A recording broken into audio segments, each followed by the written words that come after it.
La parole est à Madame Justine Bénin. Merci, Monsieur le Président, Monsieur le ministre de la Santé, chers collègues.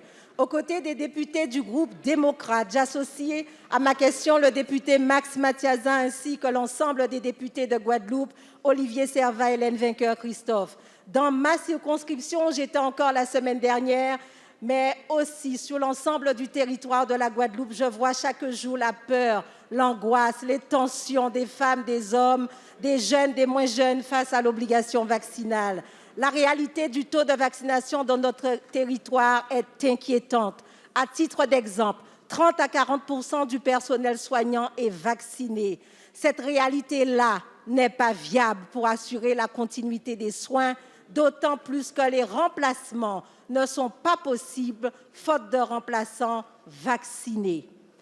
Dès lors, comment continuer de prendre des soins d'une population particulièrement soumise à l'épidémie de Covid-19 avec une quatrième vague violente, meurtrière et une cinquième vague qui se profile? Dans les établissements de santé, les personnels soignants, éducateurs spécialisés, les directeurs des établissements, le directeur de la clinique du Moule dans ma circonscription, comme tous les autres directeurs, mais aussi l'Alliance nationale Guadeloupe que j'ai rencontrée, tous veulent pouvoir assurer la continuité des soins. Aussi, Monsieur le ministre, le groupe démocrate à mes côtés souhaite que vous nous indiquiez comment accompagner cette situation dans une souplesse de gestion pour éviter le chaos, à l'exemple de la Guyane. Merci, Madame la députée. La parole est à Monsieur Olivier Véran, ministre des Solidarités et de la Santé. Madame la députée Justine Bénin, on va pas se cacher, on ne va pas se voiler la face. C'est une question qui est éminemment complexe. D'un côté, une loi de la République qui est appliquée et donc applicable sur tout le territoire de la République et qui est appliquée avec succès sur quasiment tout le territoire de la République, avec un taux de couverture et de protection vaccinale des soignants qui crève le plafond et des suspensions qui deviennent de plus en plus minoritaires et des soignants qui se laissent convaincre.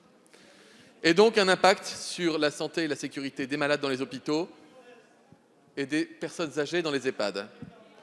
De l'autre côté, plusieurs territoires, notamment ultramarins, dont la Guadeloupe, qui font à la fois face à une vague épidémique extrêmement violente, extrêmement intense, du fait d'une couverture vaccinale insuffisante de la population générale, et où les soignants sont à la fois face à de nombreux malades pour sauver des vies, avec le renfort de soignants qui viennent de la métropole par milliers, et en même temps où ces soignants eux-mêmes sont trop nombreux à ne pas franchir le cap de se vacciner.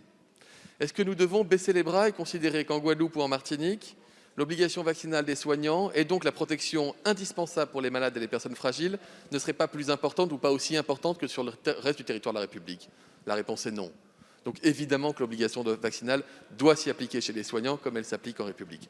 Mais doit-on, comme vous le laisse penser votre question, et je partage votre interrogation, prendre le risque d'arrêter la continuité des soins si les soignants décidaient très majoritairement de ne pas se faire vacciner?